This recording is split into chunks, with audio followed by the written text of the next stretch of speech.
I Here, think you did it. Right. Well, welcome to Crypto Mondays on Zoom, the 8th of April, 2026. Global Thought Leadership by Crypto Mondays. So every Wednesday we have a thought leader. And today, um, well, I will introduce our guest in a minute, but I'm just going to go through a couple of things first.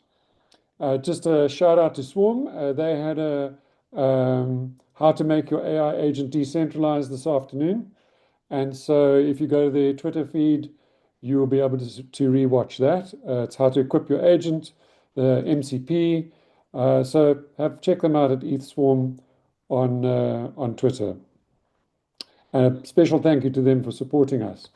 And then next week we have Econ Degen. So I'm not allowed to tell you the person's name because he's undercover, but high up in ETH Strategy, which is the largest on-chain treasury protocol. And he, she, they, it is going to speak about options in DeFi. And then a little later on the 22nd, we've got Kyle Rojas, Institutional Lead Americas for the Ethereum Foundation. Then in terms of the featured guests, please suggest featured guests. We welcome any suggestions from you. It's about sharing thought leadership, personal journey, passions, latest technologies, trends, and it's a conversation that we're having. So it's not a one-way communication, no shilling. Our mission is educational, and it's to help our community to learn, earn, and grow. Oh, learn, earn, and connect. And then anybody who's here today who has an announcement to make, a product launch, capital raised, a new job, anything exciting, please put your hand up and let's hear from you. If there's something to say, just 30 seconds on any new developments. Anybody here with one of those? all Praveen, right, Praveen. let's do it. Let's do it. Students.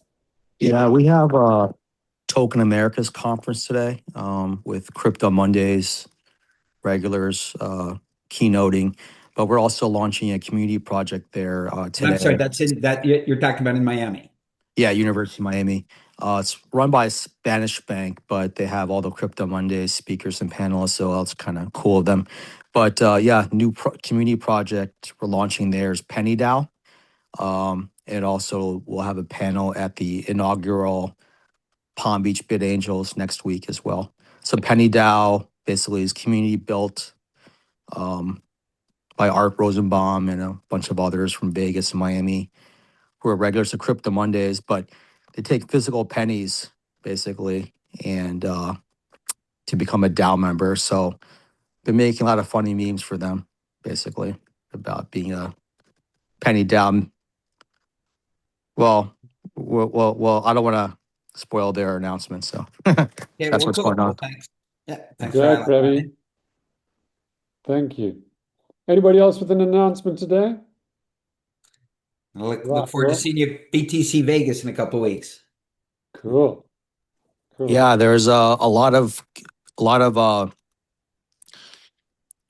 Bitcoin meetups from other cities who are super excited. They're going to make it the official uh, party for that night because pub key ends at 6 p.m. and ours starts at around that time.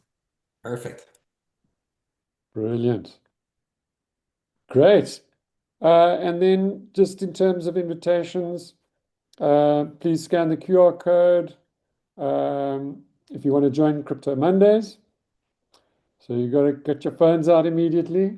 And that's the Crypto Mondays organizing body as opposed to the local city meetup. So you can get that on the homepage of the website.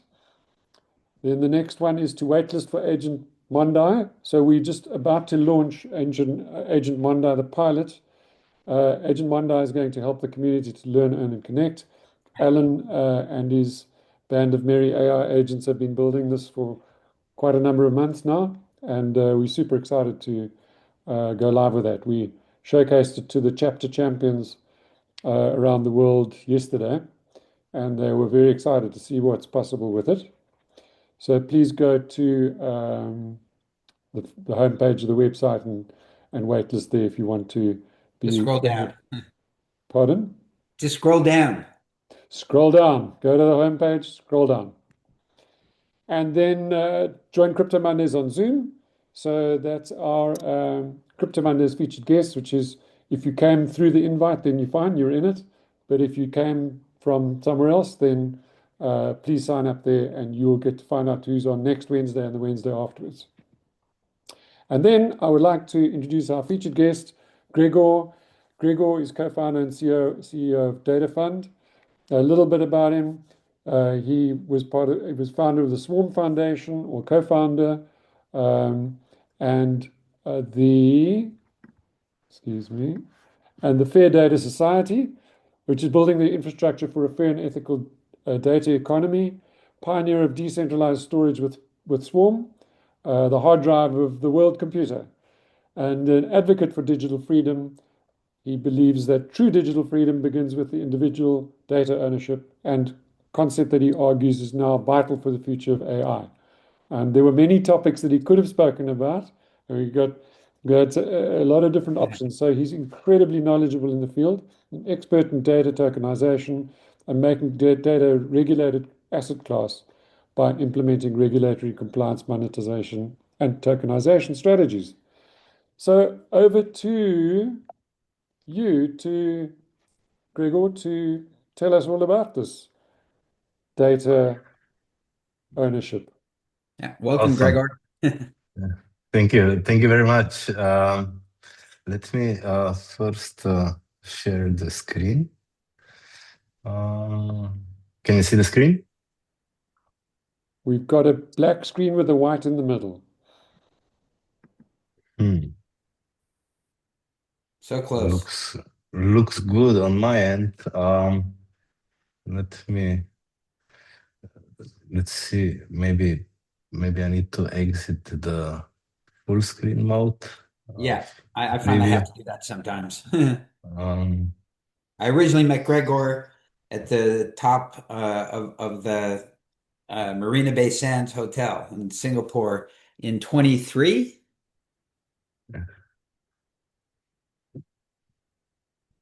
Oh, There you go. good. Okay. Yes, Yeah, but Gregor's now actually been a friend it's of the collective for many, many years. So Yes. it's awesome to have him here. I'm very happy to be here, and it's okay now. I guess the slides kind of show. You're looking Yeah, beautiful. it's a little. I would take it out of slideshow mode, maybe. I did. I'm using a PDF. You want to send it to me, and maybe I can go through them? I can do that. Yes. Let me.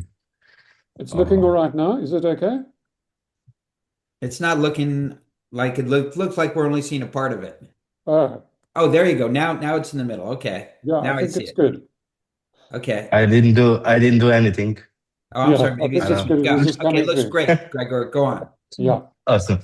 All right. So thank you very much for inviting me. As Lou mentioned, we met quite a while ago, and then we met on bunch of different places in the planet. On the circuit. Yes. So basically, I'm a big fan of Crypto Mondays. And also with Lou, we recently spoke that we're going to start a chapter, Crypto Mondays chapter in Ljubljana in Slovenia. And I would already invite you all to visit Slovenia. Usually everybody who's visiting it says like, oh, I didn't know, it's so nice. And so I think like how I basically when I was preparing also this deck, what I always liked with Crypto Mondays is just the diversity of the people and the quality of conversations I was able to have. So in that sense, I really mean that this room and the people on the Crypto Mondays events are the alpha, so to speak. And I spoke like with hardcore business and financial people and startup founders or artists who are putting rovers on the moon. So all kind of good conversations, and it was always very inspiring. And I think like to last time, I think, or one of the on one of the previous occasions, we also spoke with Lou, and Lou said that Crypto Mondays is the biggest network state, and I do fully agree with this. I think it goes beyond community, and in that sense, I think it's also the events and the people here. It's not just one-off thing, but it's really the knowledge is compounding, and I'll get back to this in the next slides. So I'll skip this one because Robin already gave like a good intro. The idea today is to talk about how data is the $1 trillion asset that doesn't exist. And it does not exist for various reasons. The problem is basically structural. And here are a couple of examples. So imagine hospitals, they have a lot of data. And to be clear, it doesn't exist as an asset class. Yes. Thank you for the correction. Exactly. So we are, for example, working on a long-term pilot project with a hospital. They have a bunch of very unique, very valuable data that could be used in training AI, in providing services, making the diagnostics easier, etc. They're not the only ones. They do not know what to do. They are kind of locked in, and also on their balance sheets, it's zero. Then some other data that we found during our research is that there's an estimated value that the big tech's user data is worth about 1.3 trillion, is estimated $1.3 trillion. And this is also not on their balance sheets, maybe also for a reason. Then we see, this is just one example, OpenAI paying, I think, 250 million per year for training data from Reddit, but that's just one expense. Or we see lawsuits happening. In a sense, the whole kind of data economy is a mess.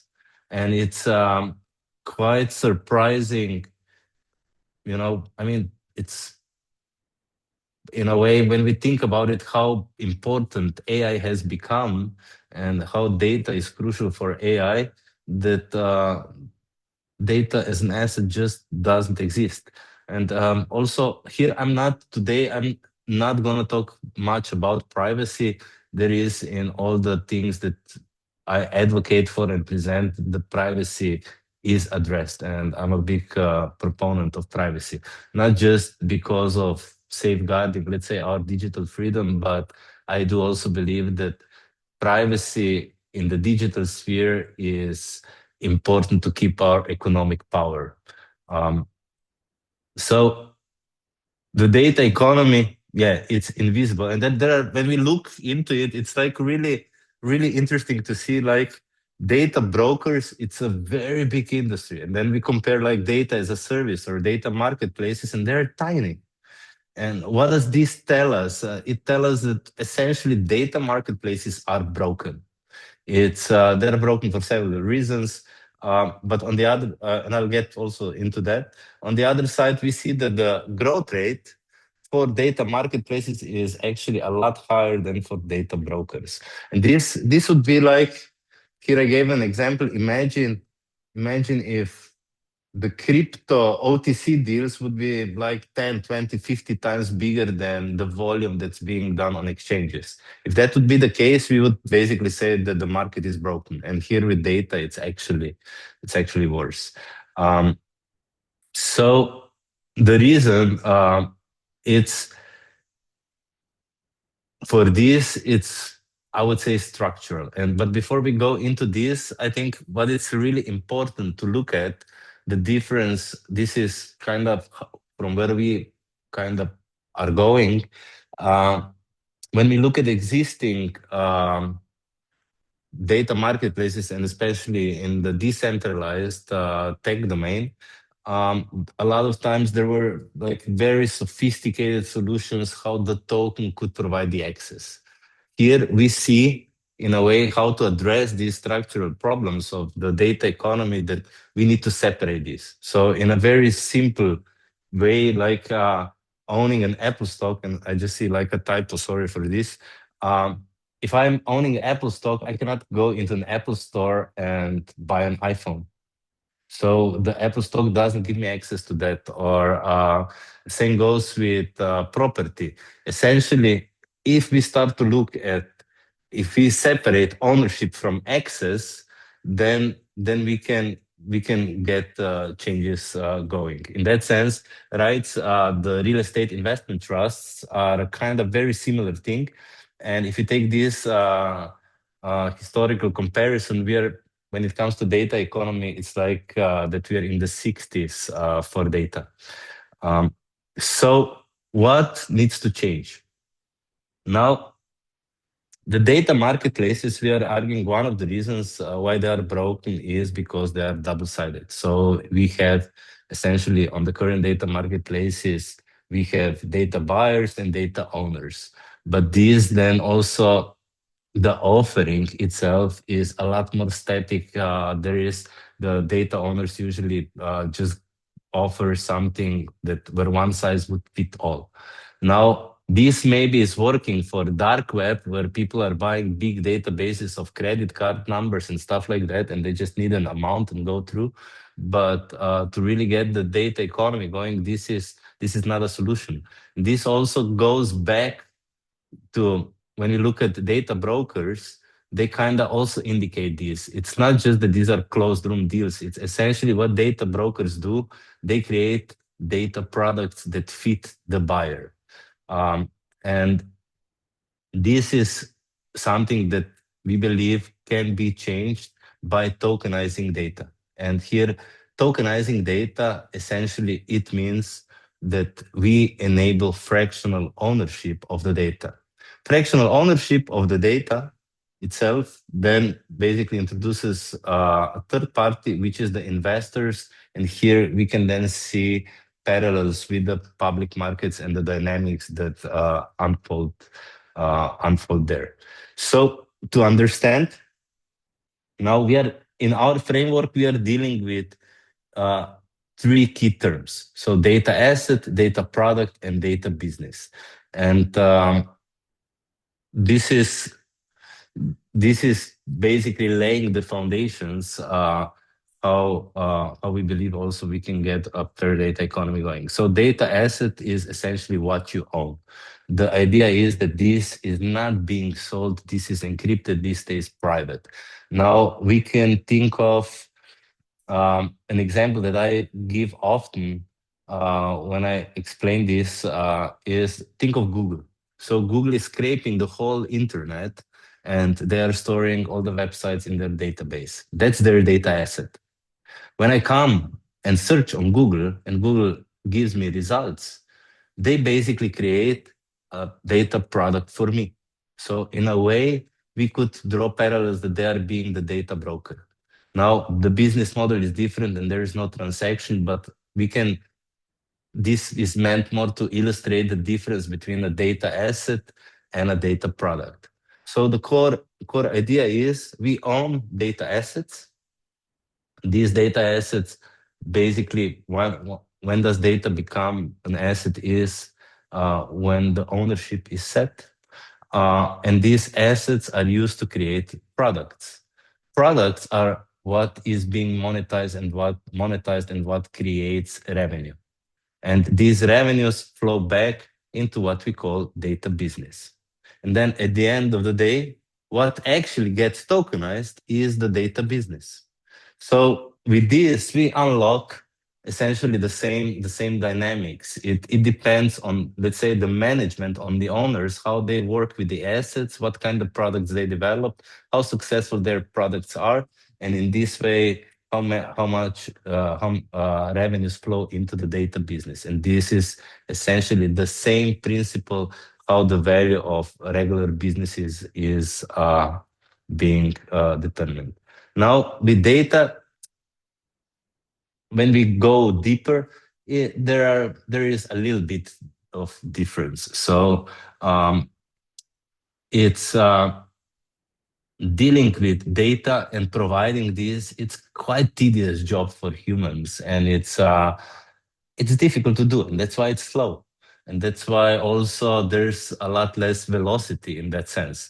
So we do see that the future of data businesses is actually that these are autonomous businesses that run 24/7. And in that sense, agents actually become the new data brokers that work for the data owner. So in a way, one could say that this is the disruptive part if we go along with the innovator's dilemma. It's we are bringing down the costs of data brokers and democratizing it so that agents can actually serve the long tail of the data demand. Now, why is this relevant now? Definitely. So I've been in this space starting first, let's say, on a very technical side, very cypherpunk side, for about 10 years, and I can say that 10 years ago or something like that, this wasn't really the topic. It was kind of very few people were basically discussing or thinking about this. AI has here been an enabler. It has put like the conversations around data on the stage. There's also a lot more understanding that data does present value. And there are also now strategies being developed around this because it's either enterprises or individuals, or let's say in enterprises cases, they're thinking about like how can we use our data to have better AI to assist us in our processes, etc. And on the other side, with all the scandals and what we've seen over the past years, end users are more conscious of where their data is going. The other moment is definitely RWA tokenization. And why is this for us important? It's those who are longer in the space maybe remember the first version, which was security tokens, and this was a compliance nightmare. It's been a project on its own to launch a security token. It didn't really take off. Now here with RWA, we basically get compliance in a package. And why is this important? If you go back to the idea of a data business that's being tokenized into RWAs, and that data business is actually holding just specific data or AI models for a given case, RWAs make the data a compliant asset that can sit on a balance sheet. Now, I'm not a big fan of accounting, but the idea here is once something is on the balance sheet, it unlocks a whole range of new dynamics that businesses are basically used to. So in data, in that moment becomes an asset. It can be considered if a company is buying such asset, it's capital expenditure. If it can be used as collateral. It's the businesses also can engage other businesses. There can be consortium formed. Think of, for example, the automotive industry. They all need a lot of driving data in order to train their self-driving solutions. They all are lacking that data, and this is not a part of a core of their business. The core is to produce cars. So we could see, like in other industries, consortiums formed where they share the asset and also then they can share the revenues. AI definitely is another big driver here. When we think of all what I mentioned already, legal suits going on and all this, it's usually because this ownership is unclear. We've seen all the major AI companies have been like really wild at scraping the web, and now they're also kind of hitting the ceiling of where they can get the data. There is also regulatory convergence. When we look at VARA, we're in talks with VARA or MiCA in Europe.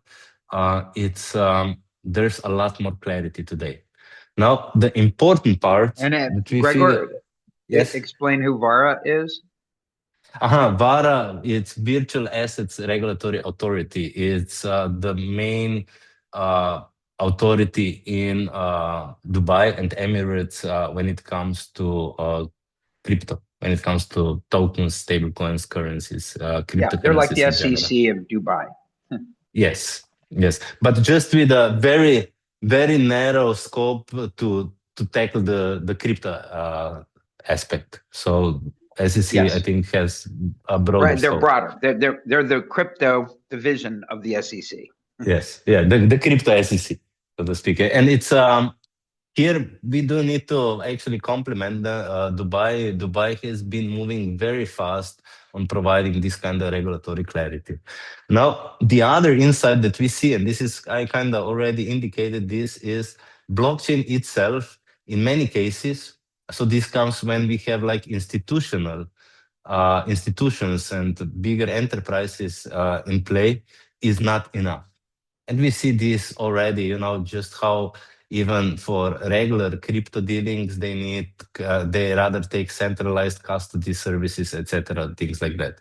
So this combination of, on one side, using decentralization, but at the same time, doing it in such a way that it's regulatory compliant, that it lands on the balance sheet, is very important to unlock the data. And when we think about how much there's dormant data, I gave example with hospitals, but there's think of logistics, IoT, all kinds of financial services. So when we start to think, there's a lot of data that actually this or the other way waits to be activated. And we see from a lot of conversations, exactly because of the lack of this kind of clarity, how to deal with data, there's kind of paralysis. I've had like already quite a lot of various meetings with bigger enterprises where they're like, yeah, we would like to monetize data, we would like to get more out of it, but we don't know how. And this is now changing. So what we still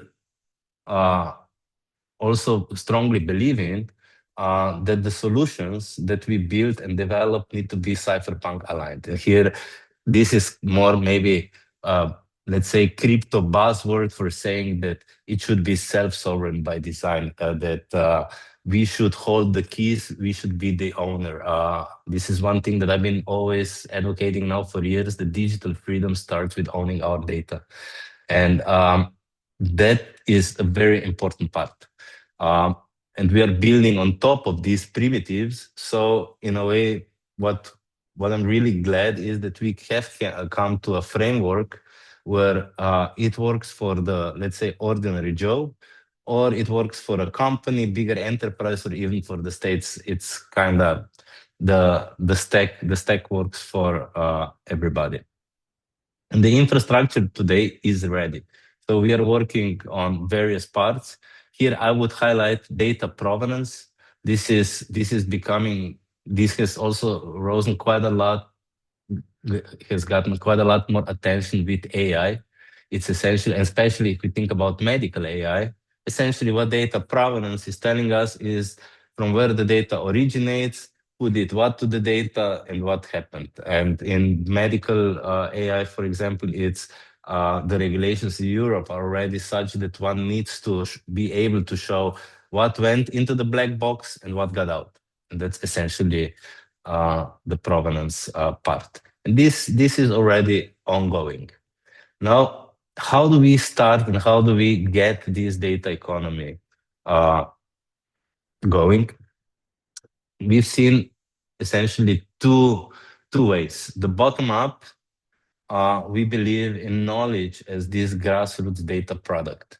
So knowledge has always been created on the edge, and it's here in a way we also need to think knowledge in broader terms. It's when we think of all these endless AI sessions that people have, be that with ChatGPT or going into Claude Code or OpenClaw. One thing that it's kind of in common to all these sessions is that there are insights being generated, and in a way, we can say that we are entering into a knowledge era, and there's gonna be just more of it. Now, how can we make that really flow? The other approach is the top-down approach, which is pilot projects that we do with institutions. It's a more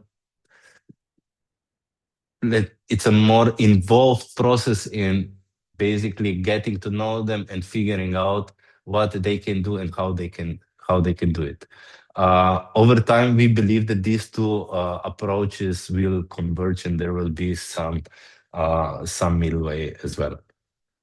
Now, with knowledge, what happens is, and if we have a good flow of knowledge, we start to unlock collective intelligence. And there's a revolution happening in that. Now, we could say, in a way, we could also look at science or the academia as a form of collective intelligence. There, we know the peer review process, and it's kind of going slow. One article is written, then some others are reviewing it, then there's debates, etc. It's a slow-moving process. Even today, it's a usual thing to maybe quote a 50-year-old article and so forth. Now, what machines can do, they can run the same loop in minutes. And maybe here, I'm not literally talking about scientific research, even it applies to that. Here, an example from yesterday. For the Plur AI product that we're building, essentially what I did is I put into Cloud Code 7 GitHub repo links from the top solutions, had it and said like absorb it, and it AI analyzed it. It identified which parts are maybe missing, which could be good improvements, etc. Like 1 or 2 hours later, actually, it was already all implemented on feature branches ready for testing. And I was actually quite skeptical about it. So the more of the part was taking like the testing and benchmarking. It turned out that we actually achieved 4 times speed improvement. So in less than a day, or let's say in a working day, we were able to implement 50 plus features from 7 other projects that are also publicly available and achieve 4 times of the speed improvement. And this is not possible to be done by a human. I was really trying to think like, how long would this take me with a team of scientists, researchers, and developers, and to implement this? And I don't have an answer. It would be, we never did this before. So I think we are just at the cusp of exponential growth in knowledge exchange and how this will compound. Now, concretely, we are this on the bottom up, on the grassroots approach. For this, we launched Plur AI, which starts with memory as a primitive, but it really expands on the data products. It's like the first data product here is so-called engrams. Engrams is a term borrowed from neuroscience, which is engrams in neuroscience are so-called memory traces. When, for example, a patient, research subject is put into fMRI neuroscan, and they say, think of your dog, and then various areas of the brain light up. That's what the neuroscientists call engram. In our case, it's atomic instructions to the AI, or nuggets of wisdom, so to speak. This relates, for those who are working more with AI, essentially that AI knows where to deploy stuff, what to do, what's your preference in tone, etc., to remember things, to actually be able for the AI to learn. Then this can, of course, be packaged also into the packs, and out of this already creates the first possible way how to form the network and unlock collective intelligence. Collective intelligence itself can become this kind of a market. So to kind of now, I really kind of flew over very top level overview of the things, and I'm looking forward to discussion. Here's also one idea that I think would be interesting for CryptoMondays network state. So imagine CryptoMondays is going on now for years. All these events every Monday. There's so much wisdom that's kind of being shared on these events. Then when I think like of the people that I meet, they have a lot of knowledge. in the same way. So there could be an experiment done where essentially CryptoMondays can capture the knowledge in various forms. It's not just engrams. It can be also collecting it in other forms, longer form, reports, signals, etc. All this is data. So funny you should be saying this, Gregor, because in fact, that is what we are doing with a project called Agent Monday. So we're building our own community management AI agent, including creating our own knowledge base. Yeah, and I'll let Alan say a few words about it. Awesome. Down the road, Awesome.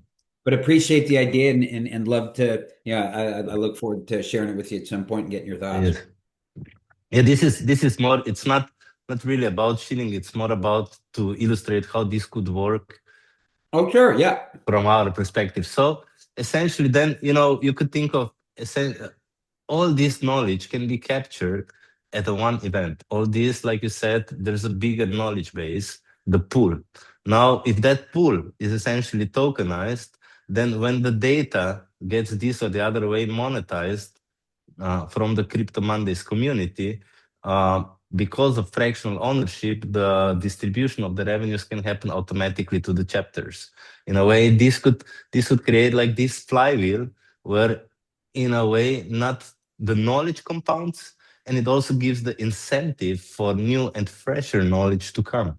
I believe that this or the other way, in CryptoMondays, there's a big unlock waiting for this. And it can be even, like you said, there is an AI that has access to your knowledge base, and this AI is being queried just like an AI consultant. Tell me more about this. What do you see about this? What kind of trends? How should be this done, etc. All these can be transactions.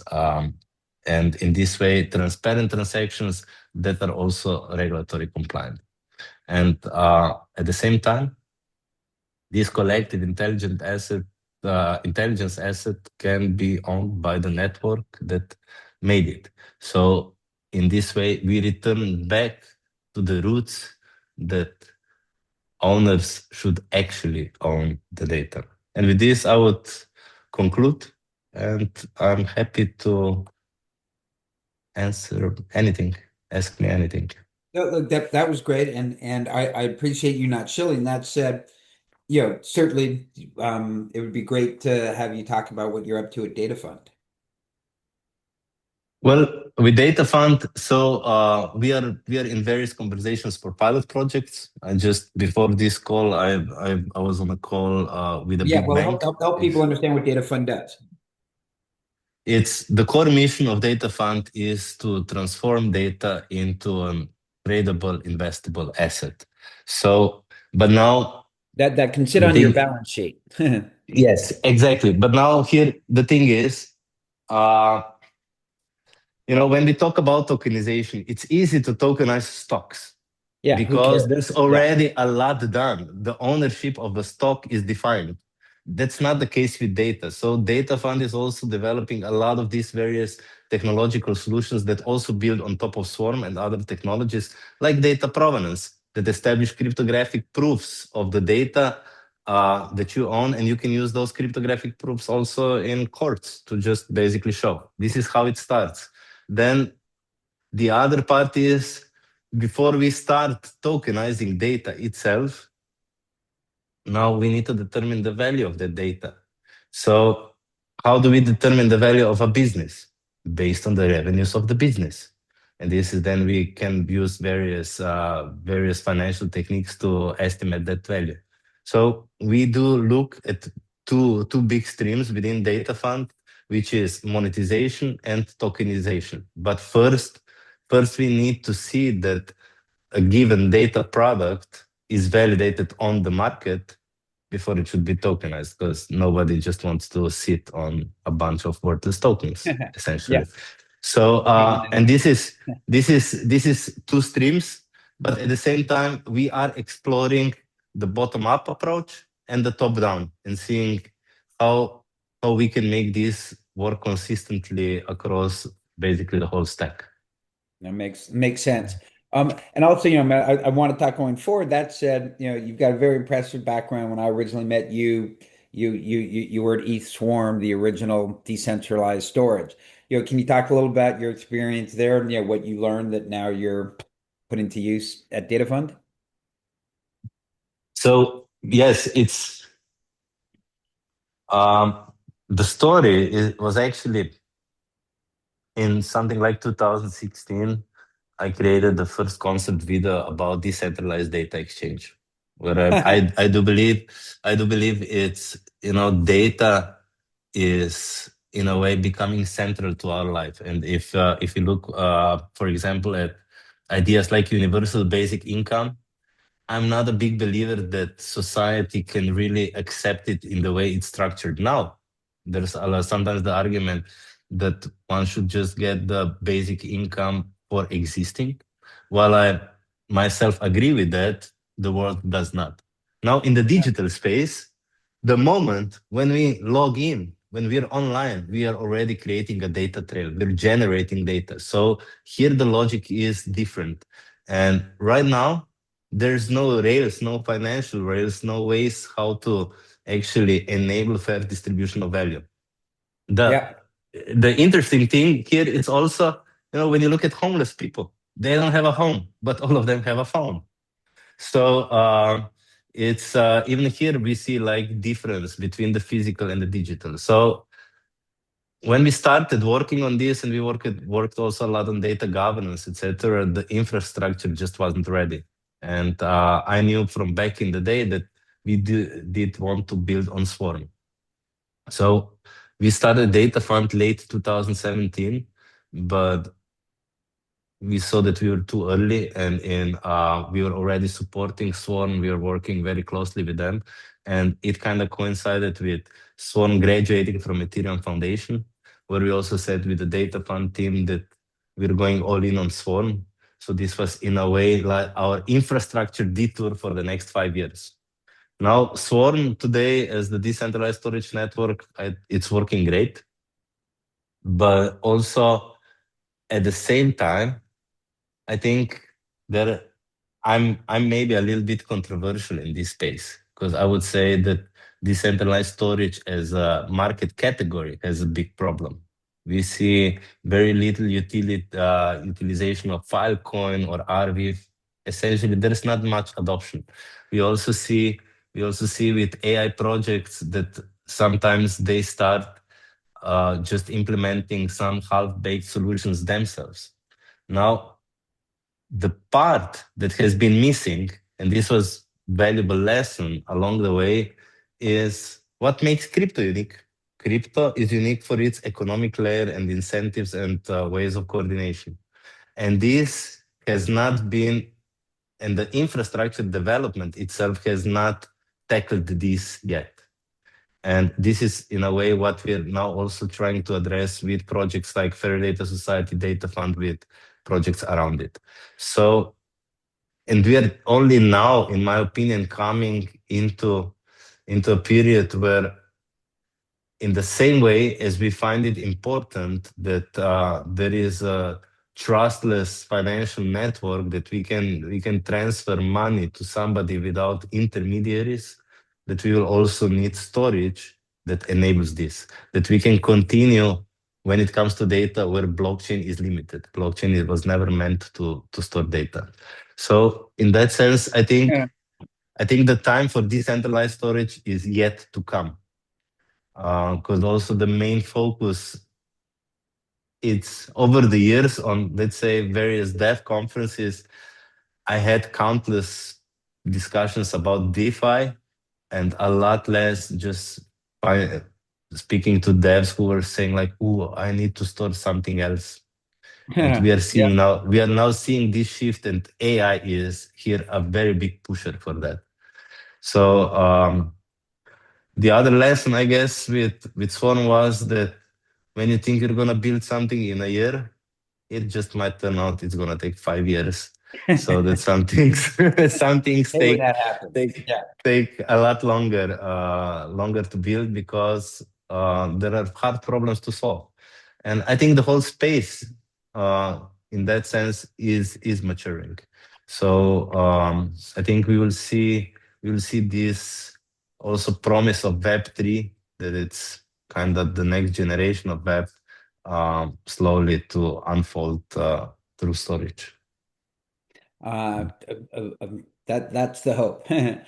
Yes. I believe in my foundational belief in technology is something called the Mare's law, which everybody knows, but few people know it has a name. And Roy Amare was a professor at Stanford in the 70s when he coined it. And it's the fact that the impact of all great new technology is overestimated in the short run and underestimated in the long run. Yes. Yes. Yeah. I did know it by name, but yes, I Yeah. agree totally. So Yeah, I'll and so that'll be this as well. And we'll open up the questions. So if anybody has questions, feel free to raise your hand. But one of the other interesting things, I think the last time we met was in Dubai, and yes. Yeah. you're working, with the Dubai government there. Can you talk a little bit about, about that and what that experience has been like?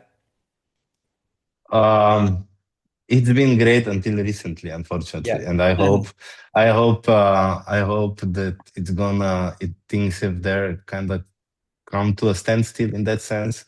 We are in contact with there is I think Dubai is here very progressive in how they want to basically digitize everything and deal with data. So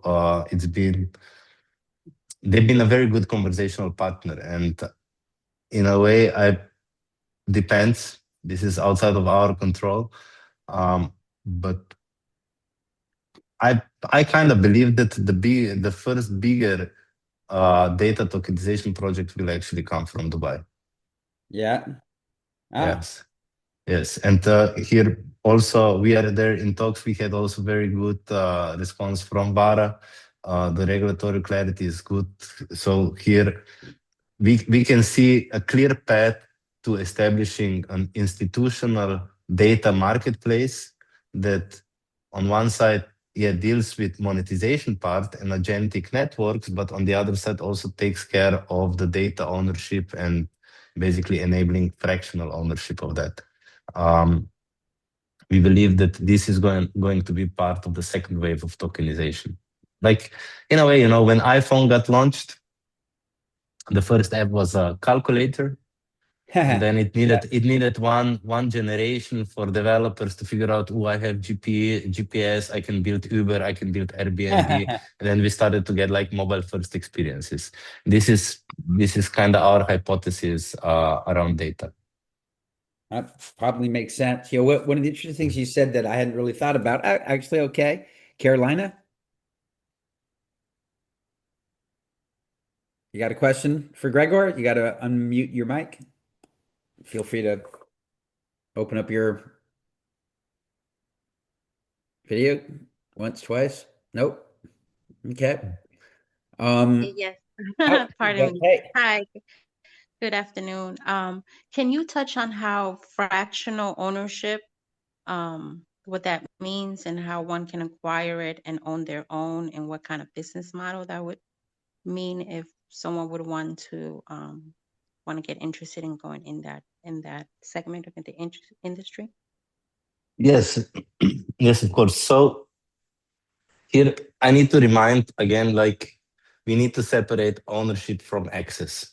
And the important notion is here that we think of basically that a data business is an entity that holds data assets that are used to create data products, which create revenues that flows back into the business. And once we have like this mental model built up, so data assets, data products, data businesses, if you just strip away the data, it's actually like any other business. So in the same way as a company gets listed on a stock exchange and investors can come in, or even before when investors come in the same way the data business can be tokenized and basically enable fractional ownership of those data assets that generate revenue. Does this make sense? Yeah. Yes, but who would be the owners per se, and who would be your market that you're selling to? Who would Okay. How are you dividing ownership? The owners, let's say, let me give an example with the hospital that I mentioned. The pilot project that we work on with a hospital in Slovenia is for the past 2 years or so. We've helped them label a very, let's say, exclusive data set for recognizing bone marrow cancer cells, so for computer vision. Now, this data set can be used, and we already developed, can be used to develop an AI model where AI model can identify those cells, cancer cells, and basically speed up the whole process. At the same time, this model can be used by other hospitals that don't have the necessary resources to actually deal with this. So bone marrow cancer is quite a niche thing, and many hospitals are not actually even covering it. Now, what the plan is? The plan is that essentially we are going to start a joint venture with the hospital where a data business is going to be established. The data business holds the rights to this data set and the AI model. And this AI model can be licensed to others and basically creates revenues. From the get-go, there's gonna be two co-owners, us and the hospital in this specific case. So it's already fractionalized ownership. Now, what can happen? What can happen is then a bunch of other things. There can be another hospital, let's call it Hospital B, that does the same thing. Now, these two hospitals can merge. In the moment, also when the business is tokenized, these tokens can be offered on an RWA market, and new investors can join. So basically, this data business can fundraise. It can fundraise to improve its own data set, to cover costs of model training, or to even go and acquire Hospital B and merge. And now it becomes even stronger in this data product offering. So it enables a market where investors can join in. Now, these investors can come from all kinds of walks. So it's in a similar way as people are investing in different companies, they can invest in different data businesses. Now, there can be a case done. So if a data business is creating revenues and it has like these revenues are stable and growing, there can be a clear case to say, okay, this data business will appreciate in value, so it makes sense to invest into this data business.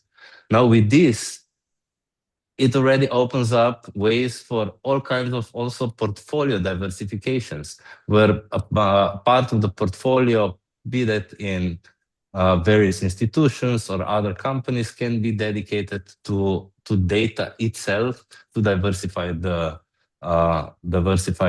portfolio. So it can be strategic investments, it can be speculative investments. It basically covers all the range. Okay, Did I answer? Thanks, Carolina. Yes, yeah, no, you've given me a lot of ideas in the industry, in the different flows of scaling and avenues that one can take as owner. So you did answer some questions. Thank you. It's also here what needs to be, what is important is tokenization is not suitable for every use case. In a same way as somebody can be like a one-man business, and that one-man business won't have like any ambitions to be listed on the stock exchange. Such a one-man business does not need to be basically tokenized. So it's here really also depending on the case. At the same time, it unfolds like the same, let's say, market dynamics that we see in other domains. So there could be, I gave an example, a hospital. Maybe that hospital, the managers of that hospitals can basically have the strategy. They want to be the global leading provider for this case. So their strategy would be strategy of M&As, of etc., of all this kind of growth. Hey, So Gregor? yes. We're at the top of the hour, but Okay. if people want to get in touch with you, like I know Praveen, you got the question, but can you put your contact info in? So if people want to get in touch with you, leave in the chat. Yes, of course. What would be best? So let's do like this. For those who use Telegram, um, uh, I will basically put my Telegram and my email, and this is my X handle. So DMs are open also on X, so feel free to use any of these channels. Awesome, thanks. And can you take Praveen's last question, Praveen? You still want Of to ask course. it? Yeah, I was curious about what you think about the market dynamics and the different potential future use cases. Like, I understand the tokenization part, but like the hospital example, right? I can't imagine there would be that many potential buyers for like rare childhood data compared to music data, for example. So I'm wondering like if one of the micro markets or models would be more similar to taxi medallion. Remember back in the day, the local municipality would license a number of taxi drivers, and while nowadays you can have an unlimited number of drivers. I'm wondering just maybe from a thought experiment, how you think the supply demand of the different data markets you're going to tokenize will operate in the future. It's hard for me to comment on the taxi medallion market because, frankly, I don't really know it. So, but what it's important to note here is that different verticals have different also business models and paths to revenue. Now, we are currently looking at 3 verticals. I mentioned medical, and with medical, the case is that usually that data is geo-restricted. It cannot leave the country. So creating an AI model and offering inference is one way. On the other side, if you look, for example, at financial data, there's already other business models established, essentially subscription services, or let's say Bloomberg Terminal and stuff like that. So there, the business model is different. The regulatory requirements are also different, and the ways to revenue are different. Now, another interesting example, a little bit food for thought. What can happen? This is not really our target to do it, but as a thought experiment, let's take the middle way. This is the third vertical that we are exploring. It's personal data. Not that personal data itself would be monetized. We don't believe that these are different use cases. We don't also feel it's ethical, and also it's not practical because actually for the markets we want to have fungible data. But still, there are ways around it. Now, to simplify and save on time, think of Meta. Meta has been always had like these problems with how it deals with user data, etc., stuff like that. Now, through the tokenization and this data business ownership, Meta could basically move their data into a separate entity, and it could offer its users, it could essentially say, we want to monetize your anonymized data. It's opt-in. If you join this pool, you get fractional ownership of that company. So essentially, Meta and users could own the data and the revenue stream. And this is a completely different business model compared to the financial or to the medical. And our hunch is that it's actually we are now also have talks in the construction business, in the banking sector, and all of these different verticals will demand their business models. There will probably be something we can generalize, but it's hard to tell. That's great. Thank you. Yeah, the tax medallion model, just really brief, is it is an ownership model where you have outside investors who buy the medallion and they lease it out to the actual drivers. So the medallion owners aren't necessarily the drivers themselves. So. And they could own hundreds of medallions. Okay, then basically from top of my head, the case would be an entity is created, the taxi medallion is used by that entity, loaning out or renting that taxi medallion creates revenues, and these revenues flow to the shareholders of that company, which is, if it's tokenized, it's basically the token holders. Awesome. Thanks for the question, Praveen. Thanks for the time, Gregor. Super interesting stuff. Look forward to checking back in. Yes. Um, Thank you. have a great week, everyone. Yeah, what a pleasure. Thank you, everybody. Well done. Thank you. Thanks, Gregor. Bye-bye. Cheers, guys.